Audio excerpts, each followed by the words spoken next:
This dance belongs to the woman I've carried in my heart for 10 long years. My husband declared it at our wedding reception. He walked straight past me and held out his hand to my sister. Every single person in that room burst into applause. But then I crossed the floor to my father, who was seated at the head table, and asked him one question, loud enough for everyone to hear. A question that made my husband gag and sent my sister straight to the hospital. Hello, everyone. Drop a comment and let me know where you're joining from. Don't forget to hit subscribe and tap that like button. I hope you enjoy the story.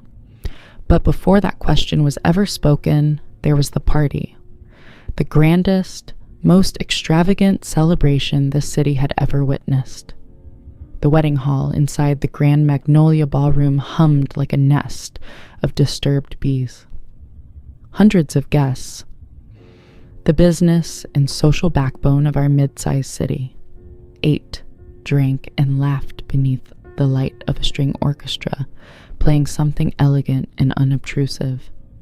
Crystal chandeliers poured warm, golden light across every surface, while servers drifted silently between tables, delivering champagne flutes and hors d'oeuvres. Nia Hayes sat at the bridal table in her immaculate white gown, feeling less like a bride and more like an artifact on display. She smiled, she nodded, she accepted the congratulations that came her way. But something cold and nameless was growing in the pit of her stomach. Her husband, Darius Vance, who had become her husband just 3 hours earlier, was magnificent. Tall, magnetic, dressed in a fitted designer tuxedo. He was the pulse of the entire event. He moved from table to table with ease, pressing palms with the men and brushing cheeks with the women, his laughter ringing across the marble floor like music. He was everything her father, Elijah Hayes, had ever wanted in a son-in-law. Driven, sharp, from a respectable, though recently troubled family. And he was on paper the perfect match for Nia herself, the dependable, serious older daughter who had spent her entire existence doing precisely what was expected of her. She glanced toward her father, Elijah Hayes, silver-haired and commanding, sat at the head of the table the way a king occupies a throne. He was satisfied. Everything was unfolding according to his design. His food processing empire had just been fortified through this carefully arranged corporate union, and the approving glances he occasionally cast in Nia's direction made her feel less like a daughter and more like a transaction that had been successfully completed. Beside her father sat her younger sister, Simone, vivid, unpredictable, and magnetic wherever she went. Tonight she wore a clinging wine-red dress that left very little to the imagination. Simone was bored. She dragged her fork listlessly through her dessert and sent slow, meaningful glances toward Darius. Nia had long grown accustomed to those glances.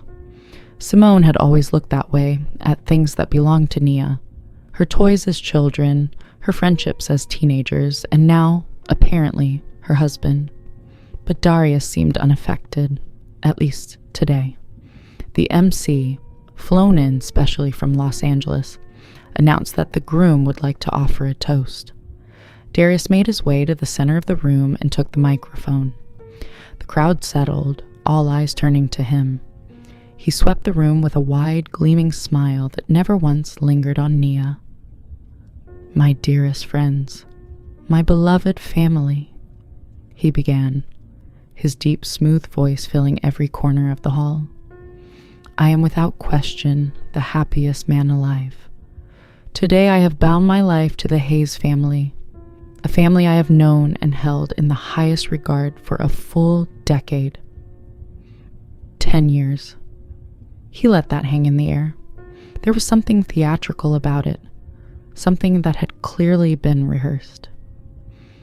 Much has happened across those years, he continued, but throughout all of it, one secret, one great and consuming love, has lived inside my heart." The crowd sighed in collective warmth. "How romantic," someone murmured.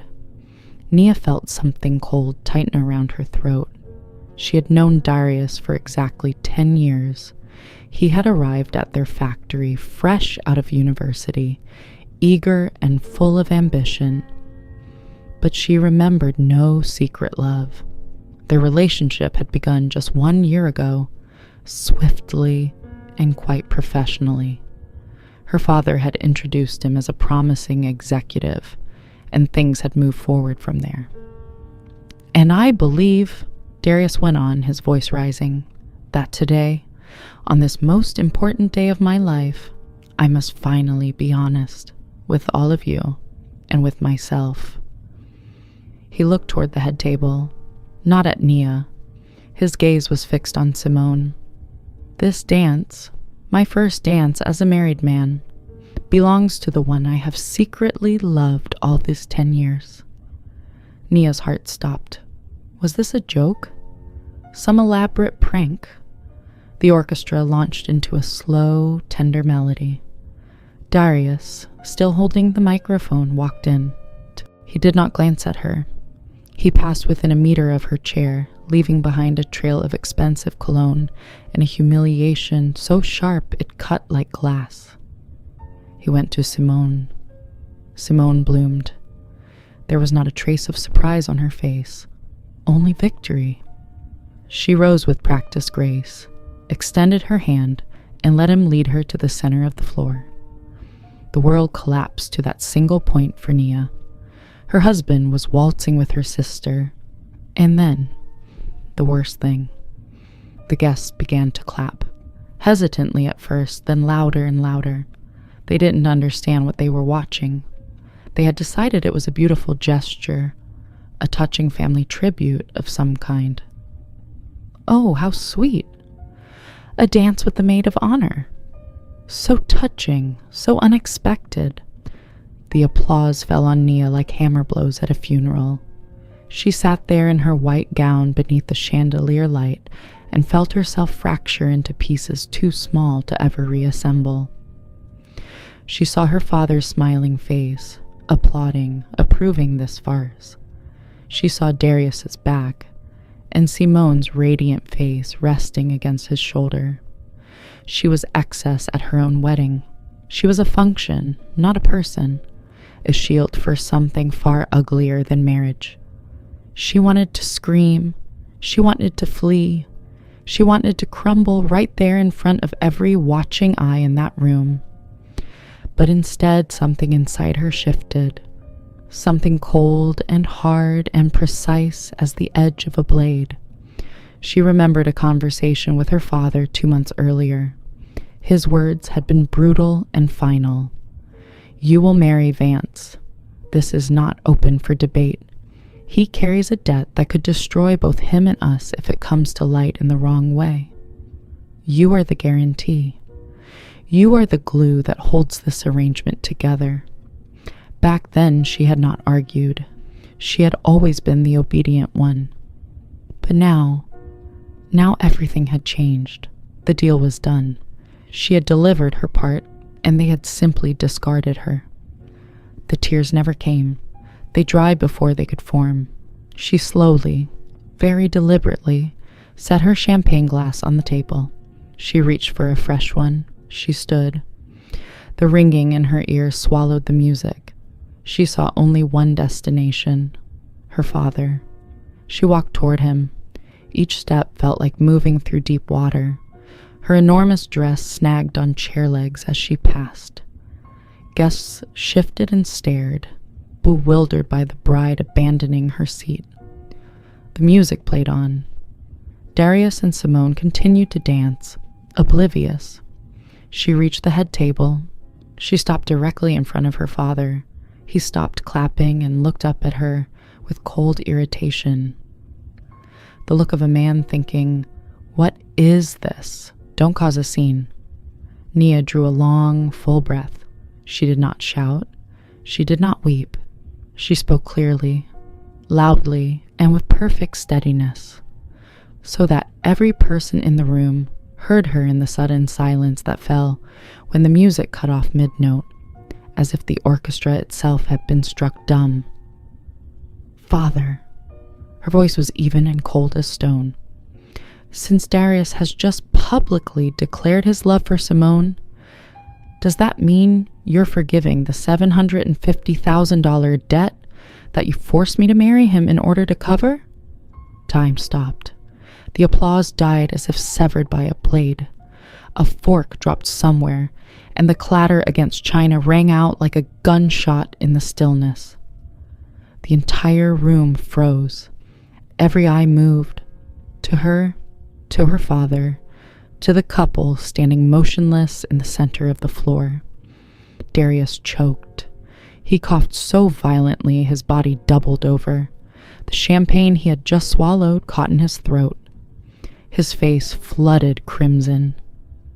Simone stepped back from him. Her eyes were enormous with horror.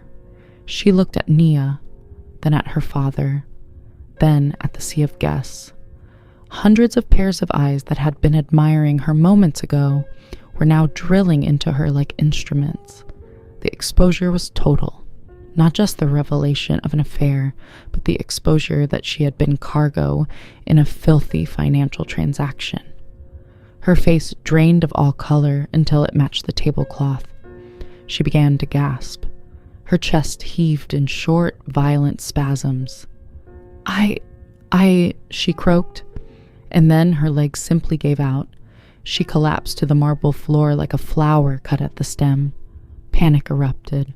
Someone screamed. Guests scrambled from their seats. Her father surged upright, overturning the table in his haste. "A doctor! Call an ambulance, now!" he bellowed, lunging toward Simone. Darius, still coughing, rushed over as well. The hall dissolved into pandemonium. A blur of movement, shouting voices, someone on a phone, others trying to rouse Simone. Nia remained exactly where she stood, clutching her full champagne glass. She watched the chaos unfold and felt neither triumph nor sorrow, only a hollow, ringing emptiness. 10 minutes later, paramedics arrived and moved with swift efficiency. They loaded Simone onto a stretcher. As they wheeled her past Nia, one of the paramedics glanced at her. A quick, judgmental look, as though she were the cause of everything. Then the stretcher was gone. Darius bolted after it without looking back. In that moment, Nia looked at her father. She expected anything. An eruption, an accusation, perhaps even violence. But she was searching, somewhere beneath all of it, for a single drop of support.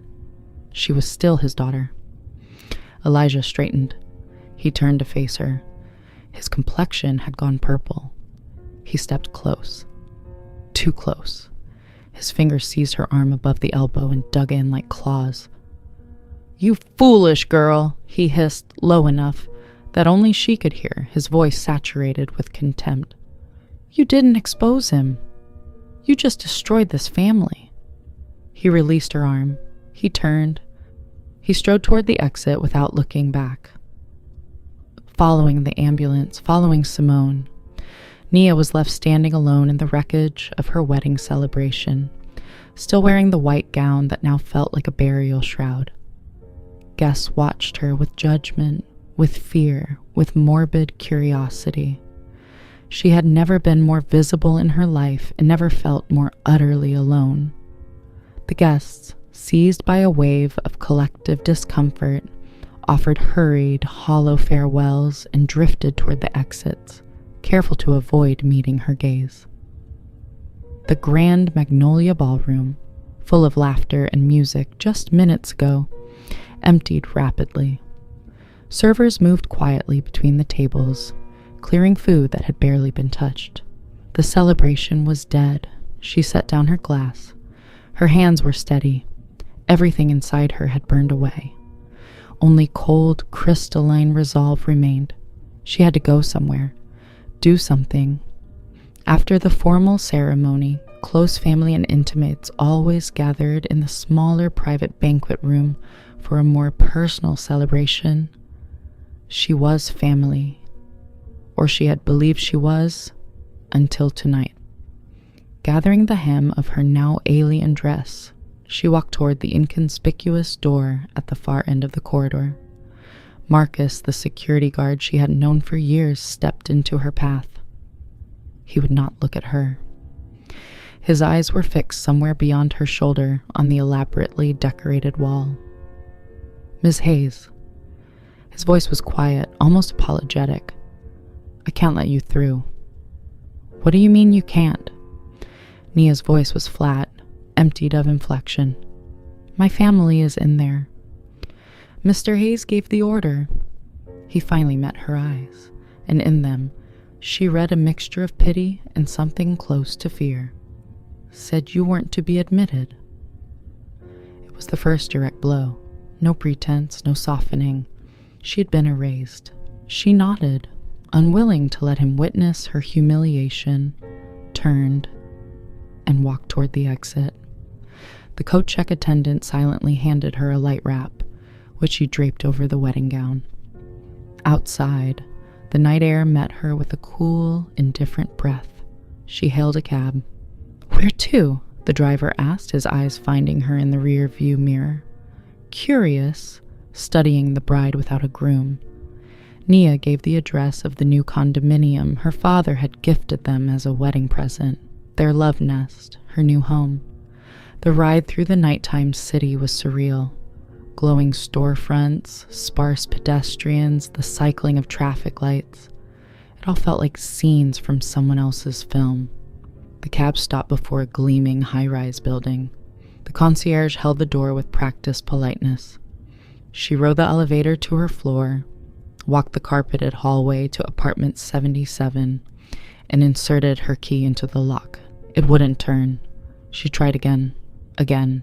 She jiggled the handle. Locked. The cylinder had been changed. In the time it had taken her to get here, someone had already come and replaced the lock. Darius, or her father's people. So fast, so merciless. She pressed her forehead against the cold metal door. Behind it were her things. Her clothes, her books, the fragments of a life to which access had just been revoked. Her phone vibrated. The screen read, "Father." She answered, "Hello, where are you?" His voice was businesslike, utterly devoid of warmth. "At the door to my apartment, which I can't open." "That is no longer your apartment, nor is your position at the company. Effective tomorrow, you are terminated." He continued without inflection, as though reading from a document. "For the public scandal you created, damage to the company's reputation and the family name. Your bank accounts are frozen. All of them were tied to corporate accounts. Don't attempt to withdraw anything. That is all. Do not call this number again."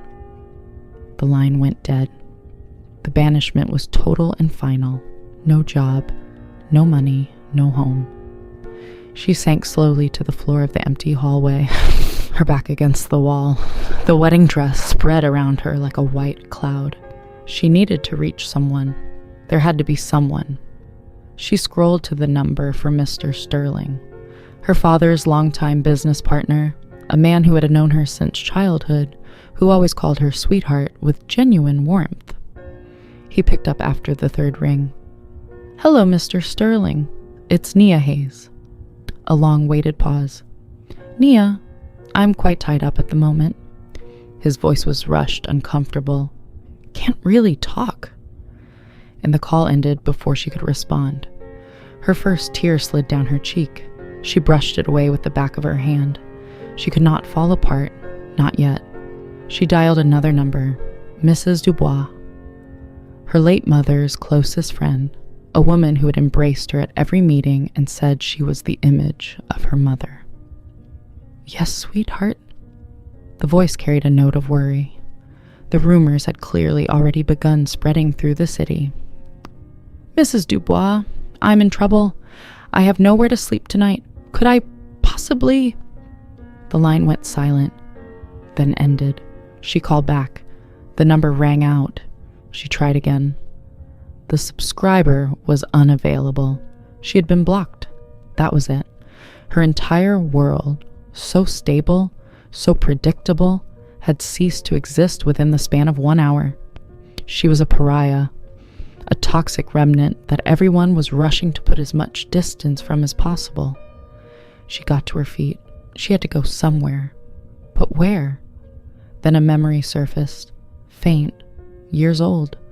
An ivy-wrapped house on the edge of the city, a house her father had strictly forbidden her from ever visiting. The home of her Aunt Vivian, his older sister, a woman he had not spoken to in 20 years. She is poison to this family. Forget she exists, he had told Nia once when she was a teenager. Now that poison was her only hope. She stepped outside.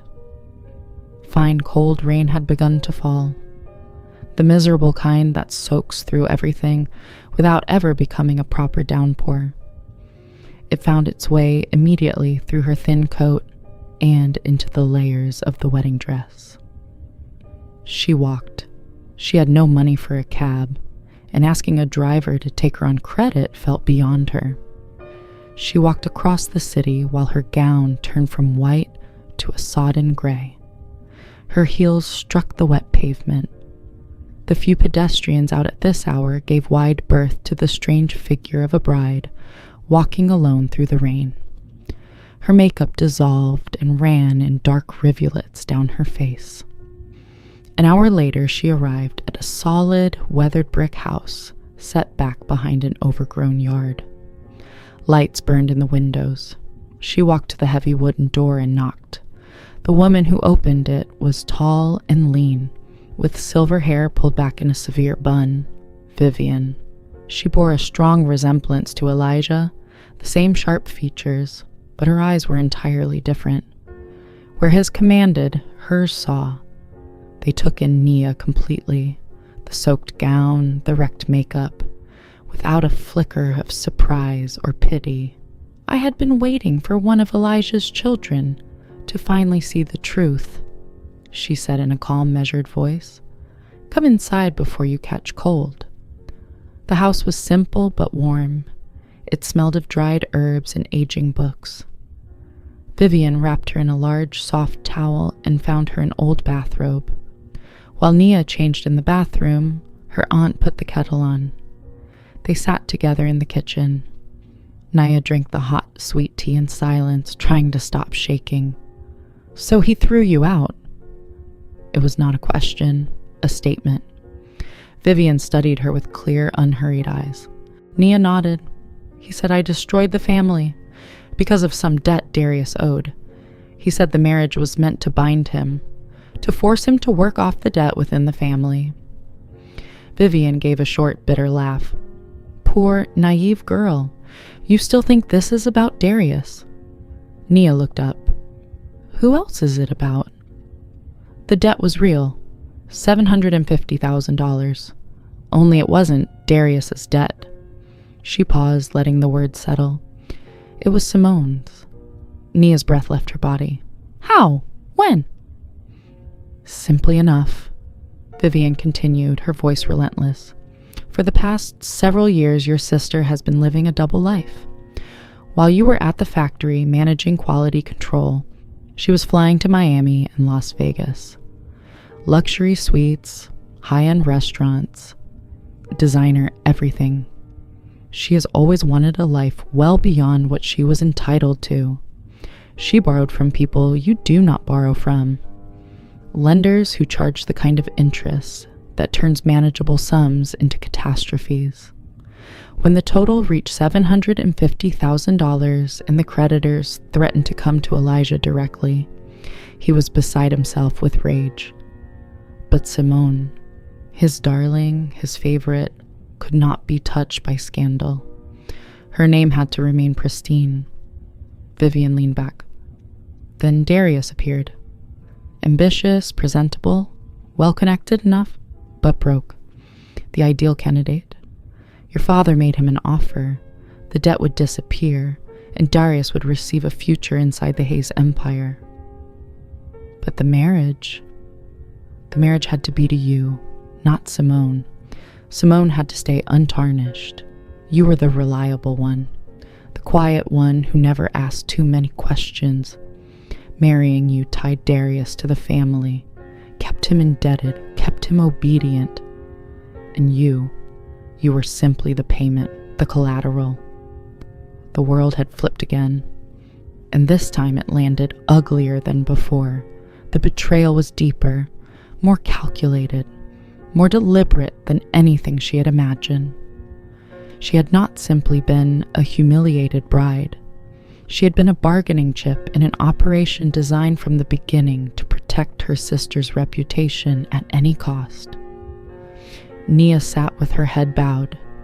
Rage had not yet found her, only a crushing, bone-deep ache. "What am I supposed to do?" she whispered. Vivian was quiet for a moment, watching her carefully. Then she rose, walked to an old dresser, opened a drawer, and returned to place something on the table between them. An old key on a plain string, tarnished, heavy. "Start by stopping seeing yourself as a casualty," Vivian said. "Your mother was not a foolish woman, Nia. She saw your father and your sister clearly, far earlier than you have. She left you tools." Nia stared at the key. She picked it up. The cold metal seemed to pass something of its hardness into her palm. "What does this open?" she asked, looking up. "A small studio apartment in the old district near the river bend," Vivian answered, clearing the teacups. "Your mother purchased it years before she died. She told no one, not Elijah, not anyone. She called it her sanctuary, a place where she could breathe, where she could think without his constant weight pressing on her. He never knew it existed. After she passed, I kept the bills paid. I knew the day might come when it would be needed." Nia spent the night at her aunt's house in the small guest room. She did not sleep. She lay on her back staring at the ceiling in the dark, replaying the evening, the humiliation, the banishment, the cold arithmetic of her father's betrayal. And now this, a secret left by a woman who had known what was coming. In the morning, Vivian pressed a small amount of cash into her hands and found her some simple clothing. Dark trousers, a gray sweater that had once belonged to her cousin. Nia pulled them on and felt for the first time in hours like something resembling herself. The wedding dress lay abandoned in the corner, dirty, crumpled, unrecognizable. "I wrote down the address," Vivian said as Nia stepped outside. "Go, Nia, and remember, your mother was the strongest person I ever knew, far stronger than your father." She took the bus. She sat by the window, watching the city pass. There was the bakery where she and her father used to eat ice cream when she was small. There was the theater where Darius had taken her on their first date. And there was the massive gray building of Hayes Family Foods, the factory where she had worked for 15 years. All of it now belonged to someone else's story. The house near the river bend was an ordinary, worn-down brick walk-up. 3 floors, no lobby, no concierge. She climbed creaking stairs to the 3rd floor and found door number 24. Her heart hammered. She slid the old key into the lock. It turned with a heavy, rusty groan. The door swung open and she stepped into the past. The apartment was tiny but scrupulously clean. The air was stale, dust and time preserved in equal measure. Simple furniture, a sofa bed, an armchair, a writing desk by the window, a small kitchen tucked behind a curtain.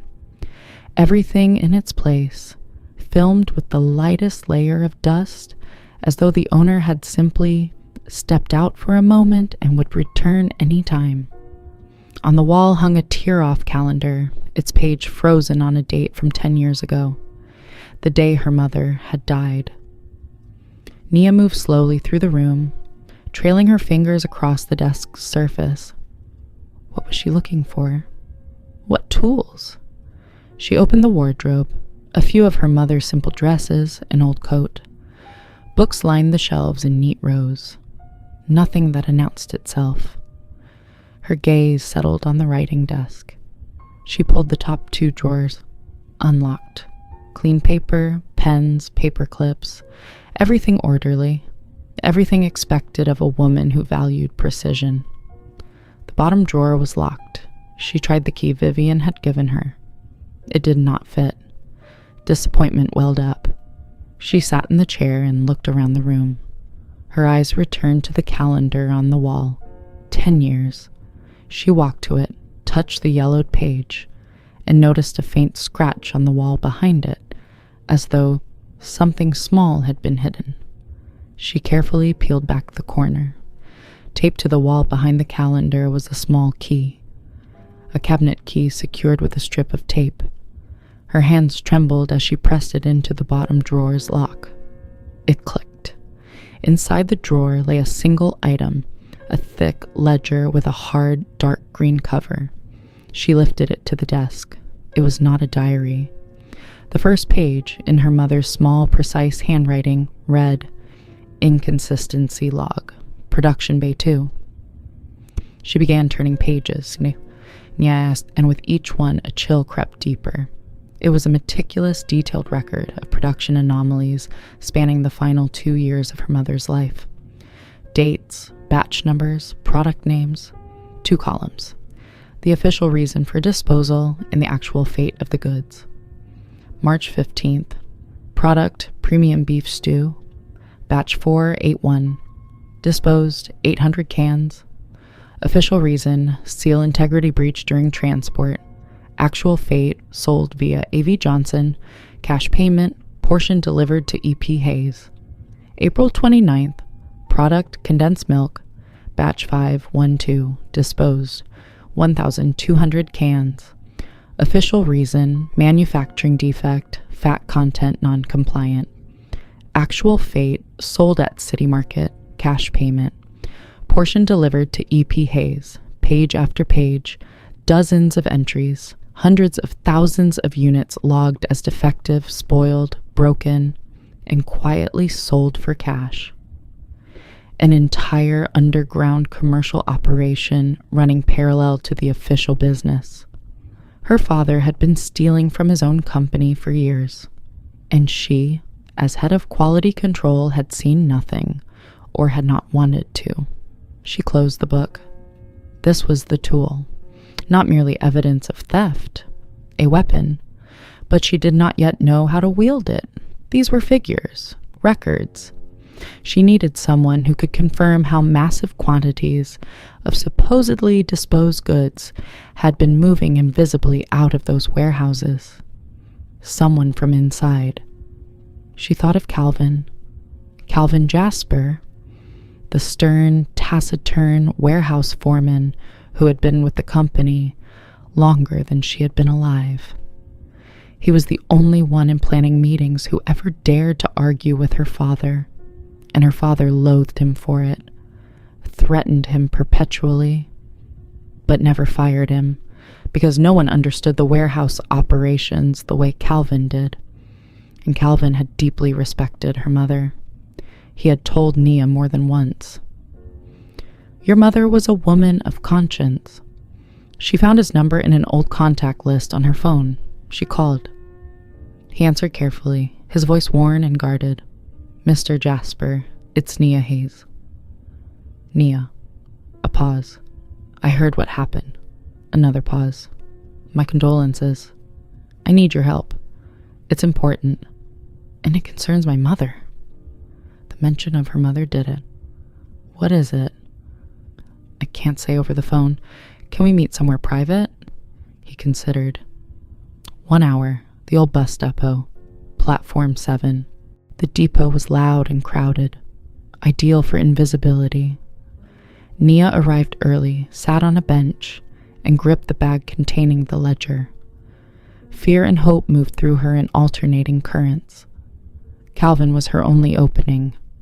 He appeared exactly on time, but he was not the Calvin she knew. He looked frightened. His eyes moved constantly, checking his surroundings, skimming over her shoulder. He approached but did not sit. "Talk fast," he said, not quite meeting her eyes. "Mr. Jasper, I found records my mother kept," she began, reaching into the bag. "They prove my father has been selling goods off the books for years. Here." He recoiled as though she had offered him something burning. "No." He raised both hands. "I can't." "What do you mean, you can't?" She could not believe what she was hearing.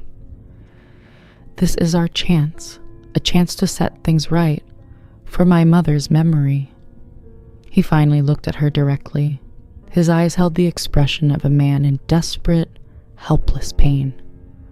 "I can't, Nia. Mr. Elijah Hayes, he just promoted me." Each word seemed to cost him something. "I'm the new head of quality control. Your old position, 3 times the salary. My wife is ill. I have grandchildren depending on me. I can't. I'm sorry." He turned and walked away, quickly, and was swallowed by the crowd of passengers surging toward the platforms. Nia sat on the bench while the world continued moving around her. Buses came and went. Strangers rushed past on their own urgent business. She sat motionless. Calvin's betrayal was worse than her father's. Her father was a known enemy. Anything could be expected of him. But Calvin had been the last thread connecting her to something decent, to her mother's memory, to the belief that integrity still existed somewhere in this city. And that thread had just been purchased.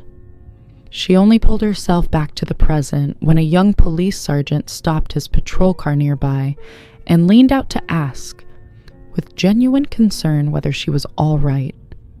She had been sitting without moving for 2 hours.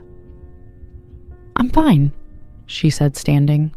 "I was just waiting." The walk back to Vivian's felt twice as long. Her legs had turned to cotton. She returned like a beaten animal. Vivian met her at the door without asking anything. She could read everything she needed in Nia's face. She led her to the kitchen and poured the tea. Nia told her everything. Calvin's frightened eyes, his promotion, his departure. She expected disappointment, but Vivian merely pressed her lips into a thin, hard line. "I knew it," she said, cold fury threading through her voice. That is his method. Elijah doesn't simply punish those who oppose him. He purchases those who might. He finds the pressure point, a sick wife, an unpaid mortgage, the fear of poverty, and he presses on it until the person breaks. Calvin isn't a traitor, Nia.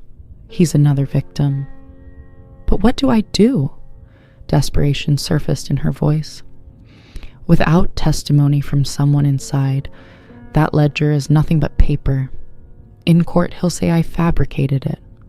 A resentful daughter manufacturing a story." Vivian stood and moved to the window, hands clasped behind her back.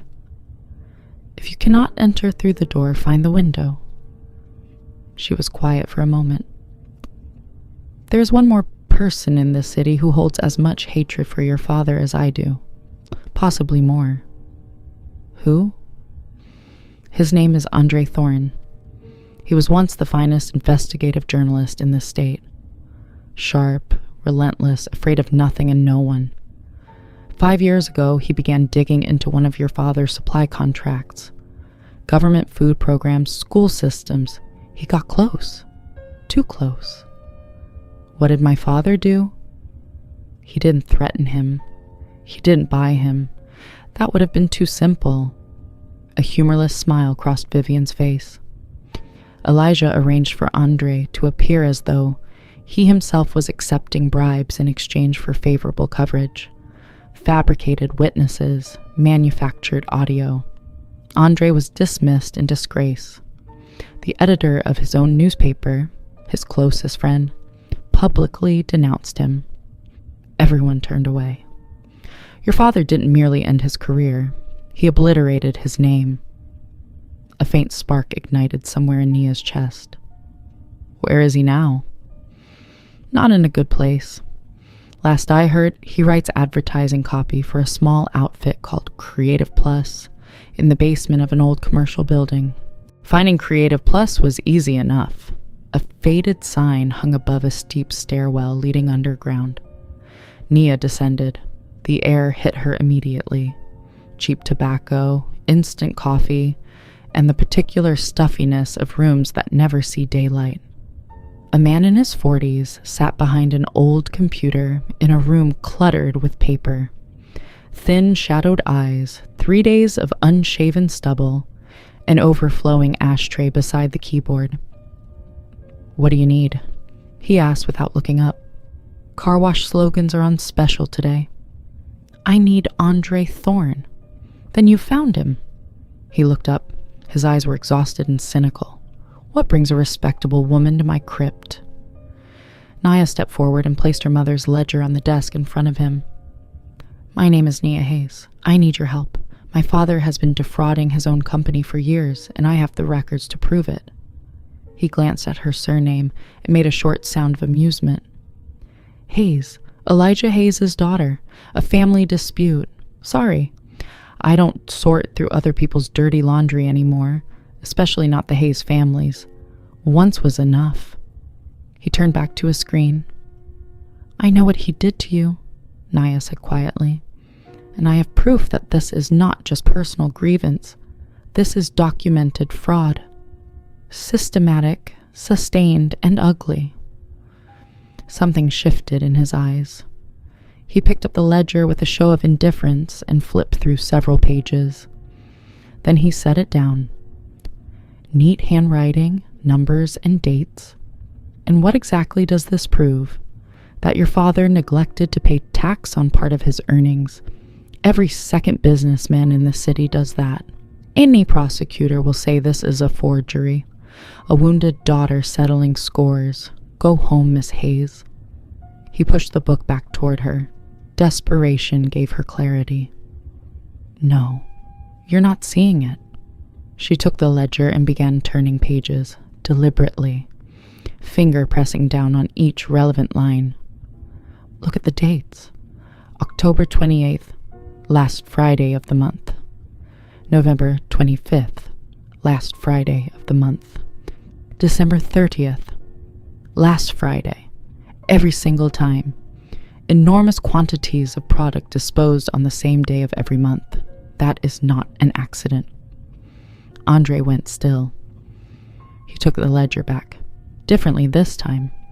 He studied the dates Nia had indicated. His eyes moved quickly across the lines. The mask of cynicism began to crack at the edges. The last Friday of every month, he murmured to himself. Something was awakening in those exhausted eyes. The same spark that Elijah Hayes had spent 5 years trying to extinguish. He stood abruptly and crossed to a large metal cabinet in the corner of the room, fumbling through a ring of keys before pulling the door open with a screech. Inside was a compressed archive of his past. Dusty files, stacked folders, yellowing newspaper clippings. He pulled out a stack of folders and dumped them on the desk. Dust billowed. He opened the ledger to the first date and began sifting through the old newspapers with the focused, precise movements of a surgeon. October, 10 years ago, last Friday. He spread a page open and turned it toward her. On the front page of a local paper, Elijah Hayes, beaming, shaking hands with the director of the city children's home. Headline: Generous donation from Hayes Family Foods. The children's home receives shipment of beef stew and condensed milk. Nia's breath caught. She checked the ledger. The date matched. The products matched. But in her mother's records, those same goods were logged as defective. Seal integrity breach. Next date, Andre said, his voice electric with focus. Another newspaper. Help for veterans. Elijah Hayes donates food baskets to the City Veterans Council.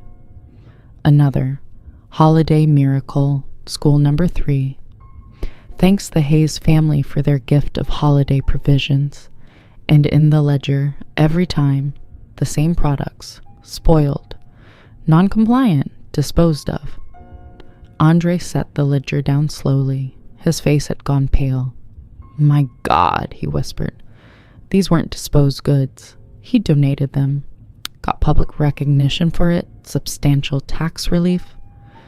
But what he was actually delivering to those orphanages and elderly homes was product that should have gone to the landfill. He was feeding children and veterans food that had already been condemned. He stared at Nia. This isn't fraud. This is something monstrous. I'll help you, he said. The steel that had been absent from his voice for 5 years was back in it. We will bring him down. He reached for his phone to call a contact at the one major regional publication not controlled by Elijah Hayes. But before he could dial, a notification appeared on his screen. Breaking news from the city's main digital news portal. He wordlessly turned the screen toward Nia. A large, polished photograph. Darius and Simone, embracing in front of the Hayes Family Foods logo. Both radiant, both triumphant, and below the image, a headline in heavy type, Love Triumphs. Hayes Family Foods announces new director, Darius Vance following annulment of marriage to vengeful bride. Andre clicked the link. The article filled the screen. It had not been written to inform. It had been written to execute. It was smooth, professionally composed, with just the right notes of sympathy, carefully distributed to everyone except Nia. The tragic love story nearly destroyed by jealousy and a moment of female hysteria. As the portal had learned, the decision to dissolve the marriage between Darius Vance and Nia Hayes had been mutual, reached hours before the ceremony. Unable to accept that her fiancé's heart had always belonged to another, Nia had staged a disgraceful public scene, attempting to slander not only her former intended, but her own family. Andre read sections aloud, his voice entirely flat. In an exclusive interview, the heartbroken but resolute Simone Hayes, currently recovering from a nervous episode, and her devoted Darius Vance share their story. We loved each other for a decade, but duty and respect for my older sister prevented us from acting on it. Regarding Nia's claim about a debt, pure fabrication, the ranting of a jealous, bitter woman. The article cited sources close to the family who described Nia as always having been difficult, withdrawn, and envious of her brighter and more vivacious sister. Her question to her father at the wedding was framed as a calculated act of premeditated sabotage, motivated entirely by personal spite. They're not just defending themselves, Andre said, lowering the phone. His expression was grave. They're building a narrative.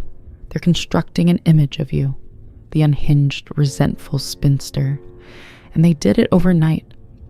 Fast, professional, total. Your father doesn't waste time.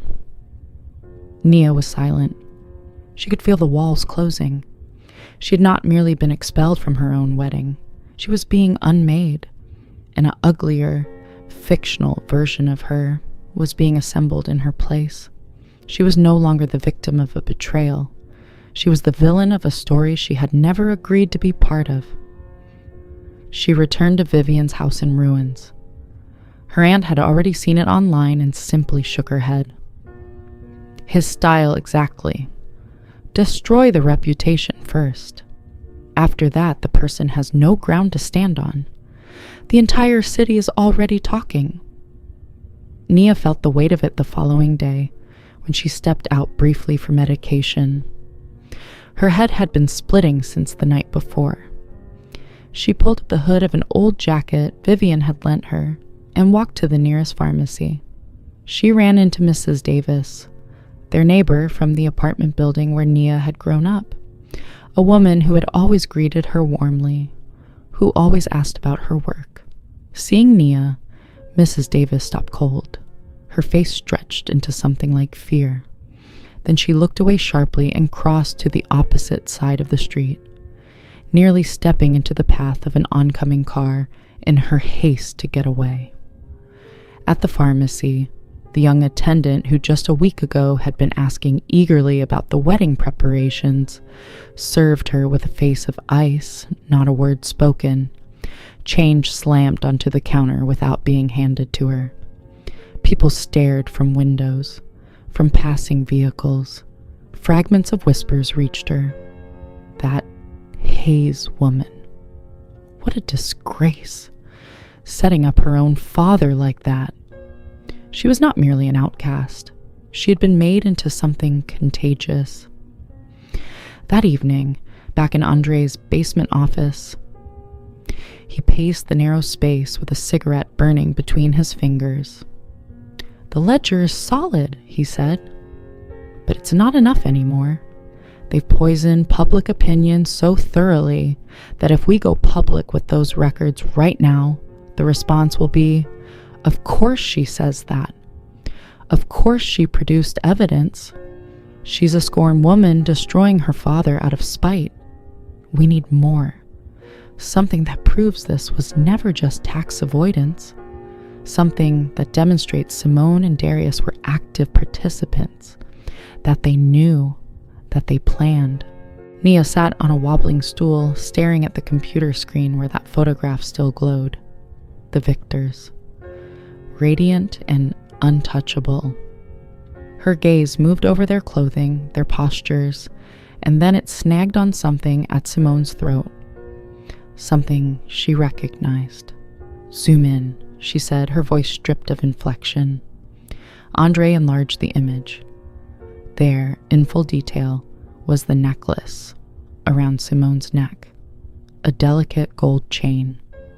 3 large deep blue stones surrounded by a scatter of small diamonds, sapphires. Nia stared at them and felt a cold, nauseating weight rise from her stomach toward her throat. She knew that piece. Every facet, every curve. She had seen it hundreds of times in the velvet-lined jewelry box on her mother's dressing table. That's not possible," she breathed. She was on her feet before she knew it, overturning the stool, grabbing her bag. "I have to go," she said, and was out of the basement before Andre could form a question. She walked fast, close to running, through the evening streets, one image hammering in her mind. That necklace. She burst through Vivian's door. Her aunt looked up from her book with quiet alarm. "Aunt Vivian, my mother's necklace, her main piece. Do you remember it?" "Of course," Vivian replied slowly, setting the book aside. "Antique French setting.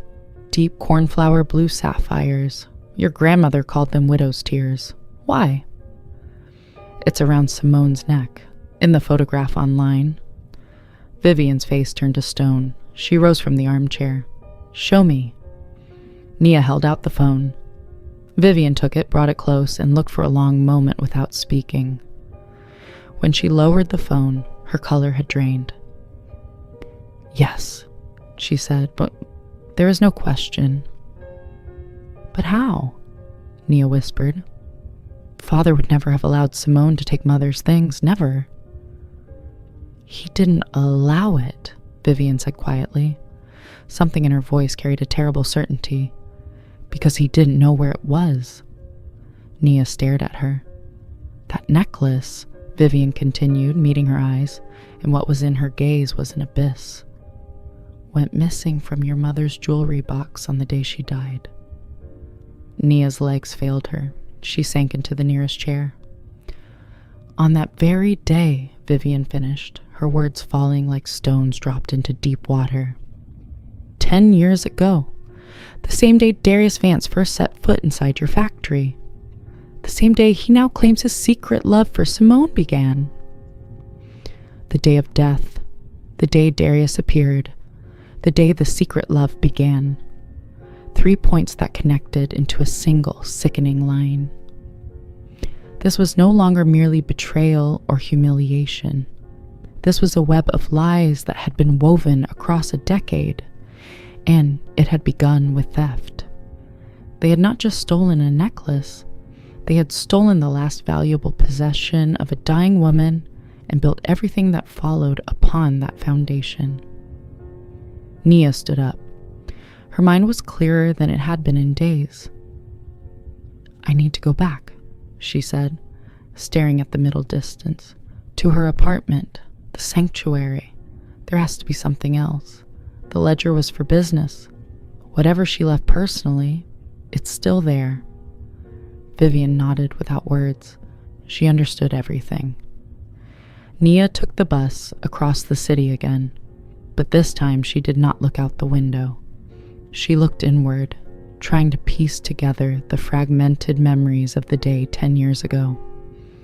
She had been 25, at work, when her father called. Her mother was having heart trouble. The second call had come within the hour. She was gone. Massive cardiac event. Everything had moved with a terrible speed. Her father's face contorted with grief. Simone weeping on his shoulder. And Darius. Then just the new man in the logistics department. Nobody had suspected anything. Nobody had looked. She stood before door 24 again, turned the key, stepped back into the stillness. This time she moved through the apartment differently. She was not looking for evidence. She was looking for a message. She took every book from every shelf and fanned the pages. Nothing. She checked every pocket of the dresses hanging in the wardrobe. Empty. She sat on the sofa and let despair begin to gather at the edges. Her gaze fell on the old mid-season coat hanging on a hook by the door. Gray. Unremarkable. Her mother had worn it through the final months of her life. Nia walked to it. She ran her hands over the coarse wool, then into the pockets. Empty. She was about to turn away, but something made her pause. She pressed her hand against the lining, and near the left breast, the fabric felt denser than the rest. She pressed again. Something rectangular. Something hard. Sewn into the lining. Her heart began to pound. She found the kitchen knife and carefully slit the silk along the seam, trying not to damage what was inside. The fabric parted, and a small, plump notebook in a worn leather cover fell to the floor. A diary. She picked it up. Her hands were shaken so badly she could barely hold it. She sat at the desk. She opened the first page. Her mother's handwriting. The same small, precise script as the ledger, but warmer, more urgent. This was the journal of her final months. August 15th. Elijah is in a rage again. Simone's bills from Miami arrived. He screamed that she would ruin him, but I could see beneath the fury that he was really furious at himself for being incapable of refusing her anything. He will do anything to shield his little princess from the consequences of her own choices. Nia turned the pages faster. Each entry landed like something physical. September 5th. I believe Elijah has found a solution. He arranged a dinner. The whole family and that new man from logistics, Darius Vance. A slippery kind of person with eyes that don't stay where they should. He watches Simone all evening, and Simone plays with him the way a cat handles something smaller. All night, Elijah praised Nia to Darius. How dependable she is. How capable. What a devoted wife she would make. I understood exactly what was being planned. He intends to sell one daughter to protect the other. September 22nd. Today, I accidentally overheard Elijah and Simone speaking in his office. I thought it concerned the debts, but what I heard was worse. Simone was laughing. She said, "Dad, it's brilliant. Why write off defective goods as waste when we can donate them? Tax deductions and the reputation of philanthropists." It was her idea. hers. My daughter devised a scheme to feed orphans with condemned food in order to finance her wardrobe. I walked in and told them it was monstrous. Elijah told me not to interfere. Simone looked at me and laughed in my face and said I didn't understand modern business. Nia closed her eyes. The room felt smaller. She forced herself to continue. The entries grew shorter, tighter with anxiety as the final date approached. October 10th. I cannot keep watching this. I cannot live under the same roof as these people. I tried again to reach Elijah. He said that if I said a single word to anyone, he would have me committed. Said my heart was weak and I was imagining things. October 13th. Today I found my sapphire necklace in Simone's jewelry box, the one they call widow's tears. She had simply taken it. When I confronted her, she said, I need it more. Darius appreciates beautiful things. I understood then that she will stop at nothing. And then the last entry. The handwriting had changed, shaky, rushed, as though written in a moment of urgency. October 15th. It ends here. I cannot stay silent. This morning, I told Simone that if she and Elijah do not confess everything and shut down the donation scheme by tonight, I will go to the police. I showed her copies of pages from the ledger. She should have been afraid. She should have broken. But she was so calm. Too calm. She said, Fine, Mother. Let's talk tonight. I'll come to your room after work. She is coming tonight. She will be here soon. Beneath these words, the final line. She's coming. I don't know why. But I am afraid. The diary ended.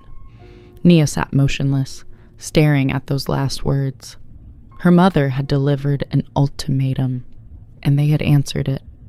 Her heart attack had not been natural. She was about to close the diary when she noticed something tucked into a small interior pocket on the back cover. She drew it out carefully, a folded pharmacy receipt yellowed with age. She opened it. The receipt was dated 2 days before her mother's death.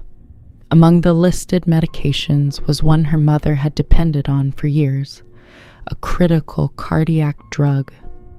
And at the bottom, in her mother's handwriting, a few lines scrawled as though written in haste. Simone offered to collect my new prescription herself, said I shouldn't trouble myself. I don't know why. But I am afraid. Nia sat staring at the pharmacy receipt, a small, yellowed slip of paper. In her hands, it weighed like a tombstone. Everything aligned. The ultimatum. Simone's terrifying composure. Her sudden solicitous offer to collect the medication that kept her mother alive. The massive cardiac event. The speed of it all. At best, Simone had withheld the medication. At worst, she had substituted it. It was murder. Cold, calculated, committed by a beloved daughter. The fury Nia had carried until now was nothing compared to what settled into her now. This was not fury. This was a cold, absolute understanding. She was dealing with people who were capable of anything, and she had to stop them. Not for revenge, but for the woman whose last frightened words she was now holding in her hands. She placed the receipt back inside the diary, packed both the diary and the ledger into her bag, locked the apartment behind her, and walked. She arrived at Andre's basement late that evening. He was still at his screen, surrounded by smoke, and he jumped up when he saw her face. Nia, where have you been? I found something else. She set the diary on the desk in front of him. He picked it up and began to read. She watched him as he did. Watched the smirk dissolve from his face. Watched the muscles of his jaw tighten. Watched something dark and heavy settle into his eyes. When he reached the last page and read the note from the pharmacy receipt, he set the diary down carefully, as if it burned. He was silent for a long time. "This changes everything," he finally said, his voice very quiet. "This is no longer about fraud and lies. It's murder," Nia said. "Yes." He stood. He began to pace. "We go to the police, to the district attorney." "Useless." Her voice was calm. "The chief of police is my father's closest friend. They golf together. The state prosecutor owes his appointment to him. They won't let us through the door. And if by some chance they do, this diary will disappear the same afternoon. And we will be charged with defamation and attempting to damage the name of a respected public figure." Andre stopped. He knew she was right. In this city, Elijah Hayes was the law. "Then what do? We need them to confess. Publicly, voluntarily. Nothing else will hold." "And they never will," Andre said. "Not voluntarily. These people would kill again before they confessed." "Then we don't give them a choice," Nia said. A quality had entered her face that had not been there before. Something hardened, resolved, and without mercy. "We have to engineer a situation where staying silent becomes more frightening than telling the truth." They spent the next week constructing the plan in careful, patient detail. And then Simone and Darius and her father inadvertently handed them the perfect stage. Posters appeared across the city, and news portals lit up with announcements for the annual Founders Gala, the most prestigious social event on the city calendar. The guest of honor, Elijah Hayes, as part of a coordinated effort to rehabilitate the family's image following the wedding incident, he was making his most powerful public move yet. He was the principal sponsor of the evening and was scheduled to receive an honorary award for his contributions to the city's development and his embodiment of family values. During his acceptance speech, he planned to officially announce Darius Vance as his successor and the new chief executive of Hayes Family Foods. It was to be his total, final triumph. "This is our stage," Andre said, holding up the announcement.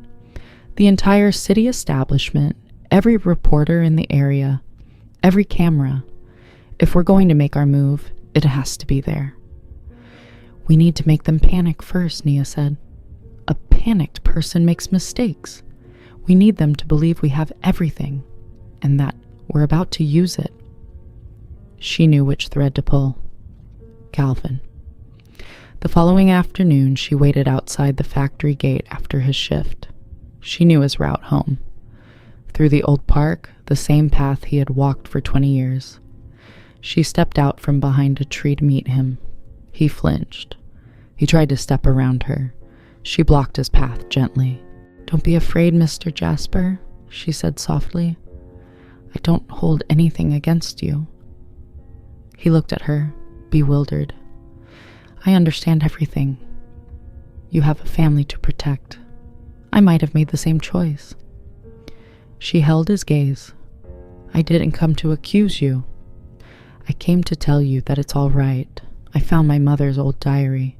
I've been reading it, and I understand now everything that happened, everything about her last days. There are details in it that explain so much." She was deliberate, vague, careful to name no specifics, dropping bait. "I simply wanted you to know that I don't blame you," she finished. "Goodbye, Mr. Jasper."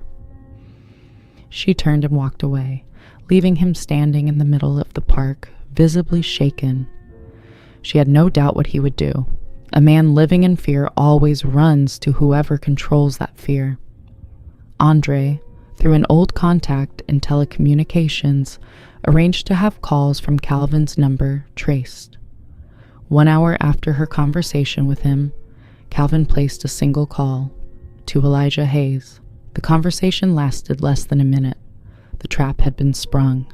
They did not have to wait long for the next move. That evening, as Nia and Vivian sat in the kitchen, a loud and insistent knock shook the front door. Vivian went to answer it. Nia heard her sharp exclamation. Then Darius's voice. I need to speak to Nia. I know she's here. He shoved past Vivian and appeared in the kitchen doorway. He was wearing an expensive suit. His face held a strange compound of aggression, fear, and performed confidence. We need to talk, he said, adopting a business-like tone. Alone. Say what you have to say in front of Vivian, Nia replied. She is my family. He was momentarily off balance. He regrouped. He crossed to the table and set down the leather briefcase he was carrying, clicking it open. It was filled with stacks of $100 bills. $250,000, he said. Cash. If that's insufficient, name your number. Take this. Leave the city. Start fresh somewhere. We all walk away without further damage. Nia looked at the money, then at him. She could see how frightened he was. They believed she had everything, and they had come to negotiate. For what? She asked quietly. For the diary? My mother's diary? He exhaled slowly, like a man trying to keep his composure. Let's end this. Name your price, and we all move forward. She looked at him for a long moment. Get out, she said. Measured, distinct. Get out of this house and tell Elijah and Simone, she paused, that we will see them at the gala. Darius's face twisted. He snapped the briefcase shut, threw her a look of pure contempt, and left. The trap was fully set, and they, consumed by fear, were walking directly into it. The days before the gala passed in a state of suspended, quiet tension. Andre reached out to Malcolm, an old colleague from a regional paper in the neighboring state, the one major publication beyond Elijah's reach, and arranged for him to attend as a guest. Vivian, as a member of the founding families, secured 3 invitations without difficulty, one for herself, one for Nia, one for her friend from out of town. Everything was in position, and then the evening arrived. The Metropolitan Hotel's ballroom was incandescent. Enormous crystal chandeliers blazed above a polished floor that reflected the light like still water. An orchestra played. White-gloved servers carried champagne and canapes through the assembled ranks of the city's establishment.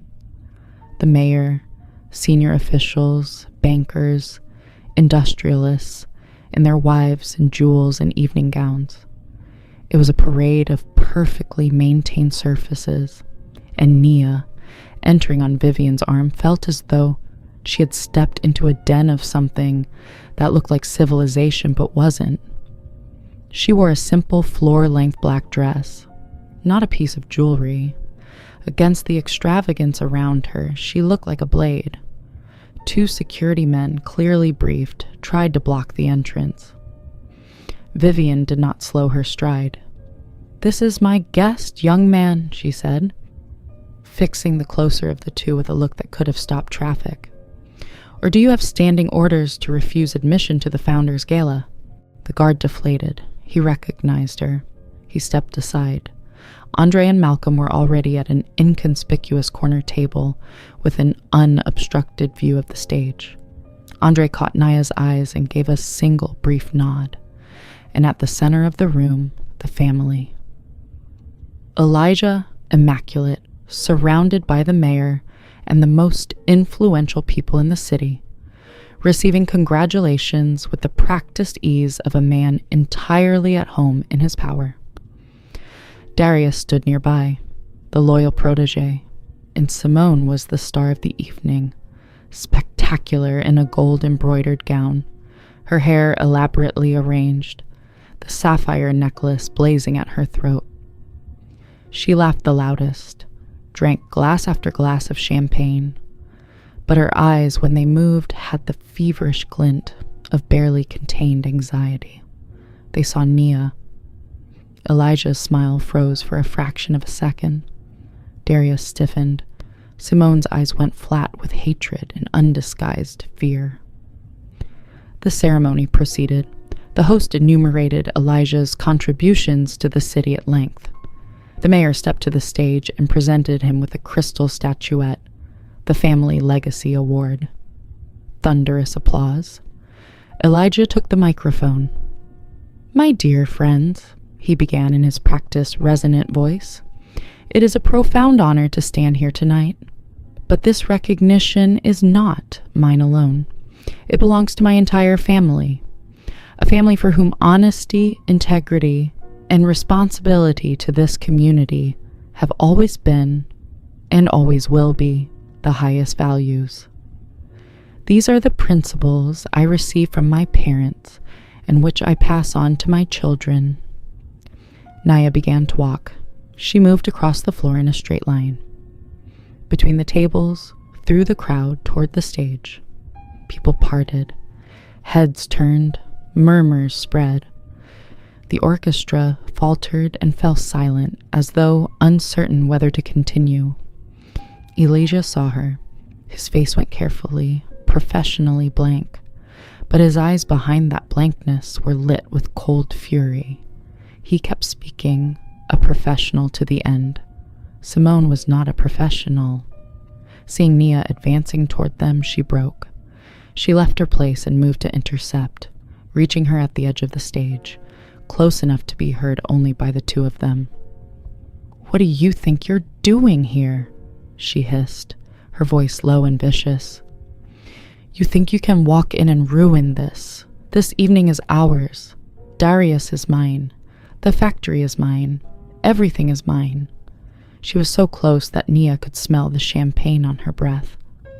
Nia did not flinch. She looked at her sister with something close to calm pity. Then her gaze moved to the necklace. "That as well?" she asked, her voice quiet but completely clear. "Or did you simply take it the same day you switched her medication?" Time stopped. Simone's face went white. Not the white of shock, the white of absolute, total exposure. Her breath caught in her throat. She looked at Naya with the eyes of someone watching the ground fall away beneath them. Applause that had begun at the conclusion of Elijah's speech choked off. Everyone in the front rows could see that something was happening. Something that had nothing to do with the ceremony. Simone turned toward the stage with the expression of a drowning person looking for a rope. Her father stood in the full light, watching the two of them. She looked at him with the complete, desperate trust of a child who believes her parent can fix anything. "Daddy," she called across the hall, her voice breaking into a shriek. "Daddy, tell her she's lying. Tell all of them." Elijah Hayes stood in the spotlight, his reputation, his triumph, his family values, all of it coming apart in front of an audience that had gathered specifically to celebrate him.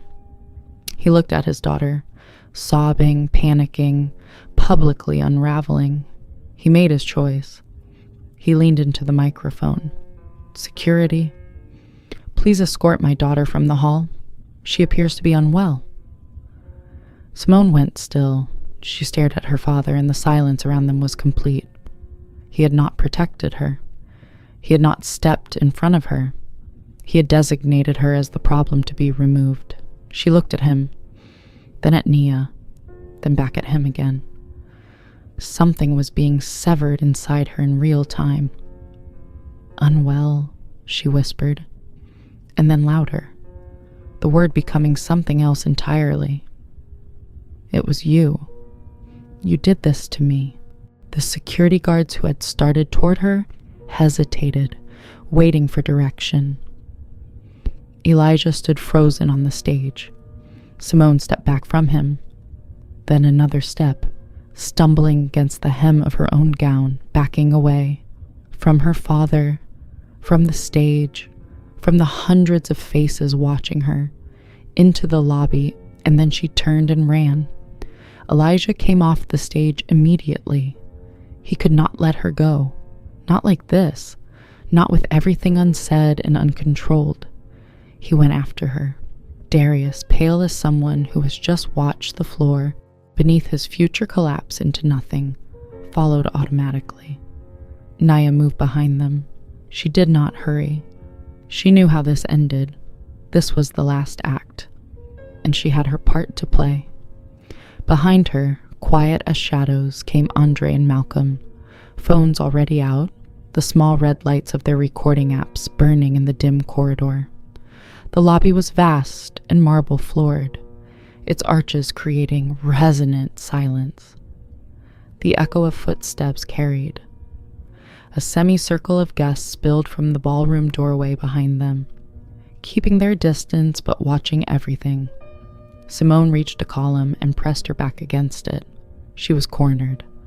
Her father approached from one side, Darius from another, Nia from the third. Elijah seized her arm. "Stop this," he hissed.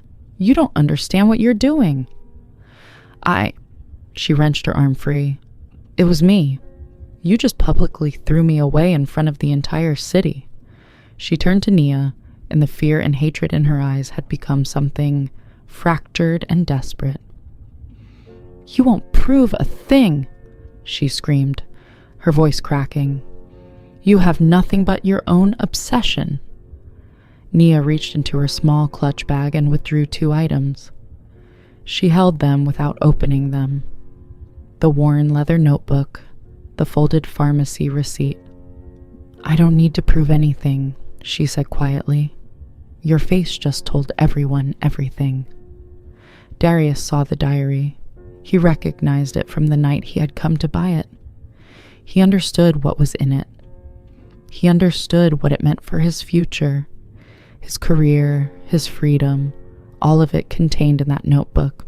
And the instinct for self-preservation, long dormant beneath layers of calculated ambition, surged forward. He stepped sideways, physically separating himself from Elijah and Simone. He raised both hands, as though surrendering. "I want to be clear," he said quickly, addressing Nia and the unseen audience beyond her. "I had no knowledge of any of this. I was simply helping to manage certain family financial obligations. I myself am a victim of their decisions. Whatever your mother's records show, the medication, any of it, this is the first time I am hearing any of this." Instant, complete, cowardly betrayal. He had thrown them both overboard without a second's hesitation. Elijah looked at him with contempt, but he had no time for Darius. Everything was narrowed to the diary in Nia's hands. That notebook was the thing that could unmake him. His empire, his name, his freedom, everything built across a lifetime. And in that instant, his reason broke down, and only one animal instinct remained. Destroy the evidence. He lunged, not at Nia, but at the diary. He reached out, clawing for it, but Simone was in his way. And in this final, decisive moment, watching her father, not the omnipotent patriarch, not the protector, but a frightened old man who had sacrificed her publicly and was now scrabbling like a thief for a notebook, she understood everything with absolute clarity. Everyone had betrayed her, and her last possible salvation was to pull the one who was dragging her under down with her. She shoved her father hard. He stumbled back and struck the column. Simone turned to face the room, the gathered faces, the cameras, the silent watching crowd. It was him. Her voice was raw, torn open, tears pouring freely. He planned everything. He told me she was weak, that her heart would take her anyway before long. He told me she was standing in the way of the business, that she was pulling us backward. He said I was the future of this family, and she was the past. She was gulping air between the words, 10 years of silence collapsing all at once. The medication. He told me we were helping her, that she wouldn't suffer, that no one would ever know. He forced me. I didn't want to. It was a full, unconditional confession. Theft, conspiracy, murder. Every word of it delivered beneath blazing chandeliers in front of the city's entire establishment. captured by 2 recording devices whose small red lights burned steadily in the dim marble space. Police uniforms appeared at the entrance to the lobby. Andre had made the call before the climax, a contact at a precinct beyond Elijah's reach. Camera flashes erupted. Malcolm had drawn his professional camera. The light strobed across faces twisted with horror. Officers pushed through the parting crowd. Elijah Hayes, you are under arrest on suspicion of organizing a murder. Simone Hayes, you are under arrest on suspicion of murder. Darius Vance, you are under arrest on suspicion of complicity and large-scale fraud. Elijah said nothing. He stared straight ahead. The mask was still in place, but behind it was nothing. He had lost. Simone screamed that she was innocent. She twisted in the grip of the officers. Darius was already talking, quietly, urgently, about cooperating fully, about telling them everything. Handcuffs clicked into place. They were led through the crowd and out through the main doors. The gala had become a scaffold. Nia stood still, holding the diary and the ledger against her chest. Vivian came to her and placed a hand on her shoulder. It's done, Nia. Nia looked at her aunt. Her eyes held no triumph, no malice, no satisfaction, only an immense, bone-deep exhaustion. No, she said quietly. It's only beginning. 6 months later. The morning was cold but clear. The air smelled of metal and fresh paint. Nia stood on the loading dock above the grounds of Hayes Family Foods, watching workers move purposefully below. The trial had been national news. Elijah Hayes and Simone had received long sentences. Elijah for organizing the murder of his wife, Simone for carrying it out. The fraud and the poison donations had added layers of charges that compounded into something no amount of influence could mitigate. Darius, in exchange for his full testimony, received a suspended sentence for fraud and left the city quietly. Nia, as the only member of the Hayes family not implicated, had been appointed by the court as the company's external administrator. It had been the hardest thing she had ever done. The company was near collapse, its reputation shattered, its operations in chaos. She had rebuilt it month by month, decision by decision, refusing shortcuts. Vivian stood beside her now. Her right hand, her advisor, the only true family she had left. Conveyor starts in 10 minutes, Vivian said, watching the activity below. The team is ready. So am I, Nia said. She had sold the small apartment near the river bend. The place held her mother's grief. It deserved to do something better. With the proceeds and a portion of her own funds, she had established a charitable foundation in her mother's name, the Eleanor Hayes Foundation. The foundation's first and primary project had been the complete renovation of the very children's home her father had been poisoning for years. Now it received regular deliveries of the freshest, highest quality goods the factory produced, personally overseen by Nia herself. Her victory had not come through revenge. It had come through the restoration of what had been broken. She looked at the factory facade. The old lettering, Hayes Family Foods, had been taken down. In its place, simple and clean, shone a new inscription, Eleanor's Products. Below, a whistle sounded. The conveyor began to move, slow and steady, carrying the first run of honest goods into the world. Nia breathed in the cold morning air. Her war was finished. Her life was beginning. Truly, for the first time. And she was ready. And so this long and deeply felt story draws to its close, dear listeners. A story about the betrayal of those closest to us. But more than that, a story about one woman's extraordinary capacity to endure the worst and still choose restoration over destruction. The central question that lingers in the air after everything we have witnessed: was Nia right? On one hand, everything speaks in her favor.